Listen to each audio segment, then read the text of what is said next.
எபிரேயர் 6ஆம் அதிகாரம் 14வது வசனம், நான் உன்மீது உண்மையாகவே ஆசி பொழிந்து உன்னை பழிகி பெருக செய்வேன் என்றார்.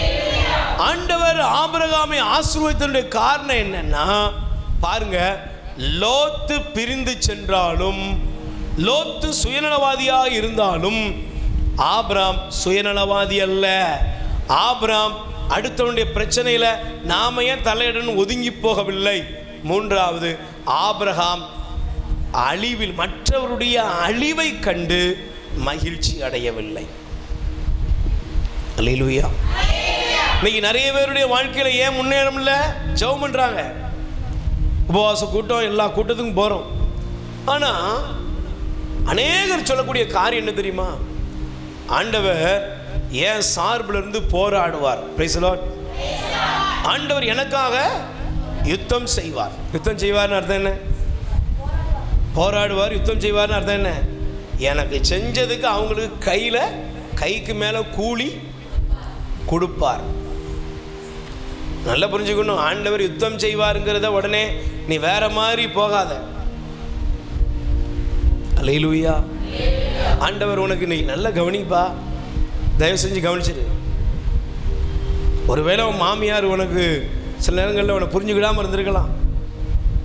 சில நேரங்களில் உங்களுடைய குடும்பம், சொந்த பந்தம் உன்னை வெறுங்கையாக அனுப்பியிருக்கலாம். சில நேரத்தில் நீ ஏமாற்றப்பட்டிருக்கலாம். பயப்படாத. ஆபிரகாம் சோதோம் கொமோராவுக்கு அழிவு வரப்போதுன்னு உடனே தேவனை பார்த்து ஜெபிக்க ஆரம்பித்தார். அல்லேலூயா. அதனால தான் பைபிள் சொல்லுகிறது, உங்களை சபிக்கிறவர்களை ஆசீர்வதிங்க, உங்களை துன்புறுத்துவதற்காக நீங்க ஜெபம் பண்ணணும். நீ ஜெபம் பண்ணணும். லோத்து இருந்த சோதோம் கொமோராவை பத்தி ஆண்டவருடைய சமூகத்தில் ஆபிரகாம் ஜெபித்தார். ஆண்டவர்கிட்ட ஜெபித்தாருங்க. அல்லேலூயா. Praise the Lord. சொல்லுங்க அல்லேலூயா. அதனால தான் நீங்க நல்லா கவனிச்சு பாருங்க, இந்த 18ஆம் அதிகாரம் தான் ஆபிரகாமுக்கு தேவன் வாக்களித்த வாக்குத்தத்தத்தை உறுதிப்படுத்தின இடம். Praise the lord. அல்லேலூயா. அல்லேலூயா. அவன் என் கேடு கட்டா போகணும், நான் போதும், நமக்கு என்ன அப்படின்னு அவர் இருக்கலை. இன்னைக்கு நம்ம மனசில் எப்படிலாம் இருந்துச்சுன்னா அதெல்லாம் மாற்றணும். நான் 3 காரியம் உங்களுக்கு சொன்னேன். நம்ம முன்னால் எல்லாம் வெறுமையாக தெரியும். 2வது, நம்ம நம்பிக்கை பெயரும். 3வது, நடைபெணமாக பெயருவோம். இது யாருன்னா உலகத்துக்குள்ளே முங்கி கிடக்கிறவங்க. Price the Lord. ஆனால் ஆபிரகாமுடைய ஒரு நல்ல பார்வையை பாரு. ஆபிரகாமே, நீ கண்களை உயர்த்தி பாரு. ஏன்? நீ உயர்த்தி பார்த்துட்டன்னா நீ என்ன ஆயிருவ தெரியுமா? சொல்லுங்க, என்ன ஆயிருவ? நீ உன் முன்னால் இருக்கிற ஒரு பரந்த எல்லையை பார்ப்ப. Praise the lord. எனக்கு நடந்தது நன்மைக்கு. ஆமென். என்னை விட்டு போனது நன்மைக்கு. எனக்கு யார் என்ன துரோகம் பண்ணாலும் அதை தாண்டி எனக்குரிய உயர்வை கடவுள் எனக்கு தருவார். கை தட்டுங்க பாப்பா. 2வது, என்னை விட்டு விலகினவர்களோ, எனக்கு பிரச்சனை கொடுத்தவர்களுக்கோ ஒரு வேதனையான நிகழ்வு வரும் பொழுது, உபத்திரம் வரும் பொழுது, அதிலே நான் போய் அவர்களுக்கு என்னால் முடிந்த உதவியை செய்வேன். 3வது, என்னுடைய வாழ்க்கையில என்னை வேதனைப்படுத்தி கஷ்டப்படுத்தி என்னை விட்டு பிரிஞ்சு போனவங்க, என்னை இழப்புக்களை உண்டாக்குனவங்களோ யாரா வேணாலும் இருக்கலாம், அவர்களுடைய வாழ்க்கையில ஒரு அழிவை என்னால் கண்டும் காணாமல் இருக்கவே முடியாது. எபிரேயர் 6ஆம் அதிகாரம் 14வது வசனம், நான் உன்மீது உண்மையாகவே ஆசி பொழிந்து உன்னை பழிகி பெருக செய்வேன் என்றார். அல்லேலூயா. ஆண்டவர் ஆபிரகாம் பார்த்து சொன்னாரு, உன்னை நான் பழுக செய்வேன், பெருக செய்வேன் என்று சொன்னார். அந்த ஆசீர்வாதம் ஆபிரகாம் மேல இறங்கி வந்துச்சுன்னா, ஆபிரகாம் பரந்த மனம் உடையவர். ஆபிரகாம் உதவி செய்யும் மனநிலை உடையவர். 3வது, ஆபிரகாம் தனக்கு முன்பாக சத்துருவா இருந்தாலும் அவனுக்கு ஒரு வேதனையான ஒரு துன்பமான நிலைமை வரும்பொழுது அவர் கடவுள் நோக்கி ஜெபிக்கிறார். அல்லேலூயா. Praise the lord. உங்க வாழ்க்கையில கண்களை உயர்த்துங்க.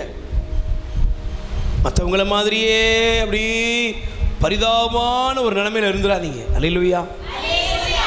பிறருடைய அழிவு, பிறருடைய வேதனை, பிறருடைய உபத்திரம், பிறருடைய நஷ்டம் உங்களுக்கு ஒரு ஆனந்தத்தை கொடுக்கும் என்றால், உங்களைப் போல அழிவுக்குரியவர்கள் உலகத்தில் வேற யாருமே இல்லை.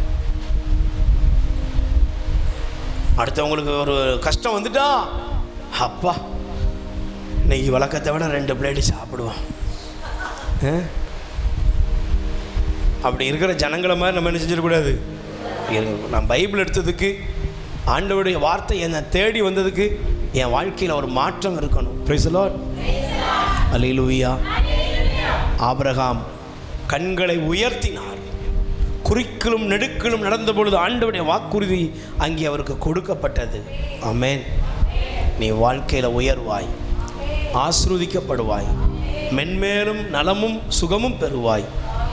அதை அந்த முயற்சி, அந்த ஆசீர்வாதம் உன் வாழ்க்கையில் தங்கணும்னா, இன்னைக்கு நீங்கள் யாரெல்லாம் தூக்கி சுமக்கிறீங்களோ, ஐயோ என் உடலெல்லாம் மெலிஞ்சு போச்சு, பலவீனமாயிட்டு, வலு குன்றி போன, என் படுக்கை கண்ணீரால் நனைகிறதுன்னு நீ யாரை நினச்சி அழுதுகிட்டு இருக்கியோ, அதெல்லாம் இயேசுட்ட கொடுத்துட்டு, ஆண்டவரே என் கண்களை உயர்த்துகிறேன். உயிர் வாழ உணவளிப்போம். இரக்கத்தின் ஊற்று கத்தோலிக்க தியான இல்லத்திலிருந்து பிள்ளைகளால் கைவிடப்பட்ட வயதான அப்பா அம்மாக்கள் 100 பேருக்கு தினமும் அவர்கள் இருக்கும் இடங்களுக்கு உணவு கொண்டு போய் கொடுக்கப்படுகிறது. அன்புக்குரியவர்களே, உங்கள் பிறந்த நாள், திருமண நாள், உங்கள் இல்ல வைபவங்கள், இறந்தவர் நினைவாக நீங்கள் உணவளித்து உதவி செய்யலாம். உங்கள் அன்பு கரத்தை நீட்டுங்கள். ஆண்டவர் உங்களை ஆசீர்வதிப்பார். எங்கள் முகவரி: இரக்கத்தின் ஊற்று கத்தோலிக்க தியான இல்லம், புன்னைக்காயல், தூத்துக்குடி மாவட்டம். அலைபேசி எண் 9814182201. கடவுள் உங்களை நிறைவாய் ஆசீர்வதிப்பாராக.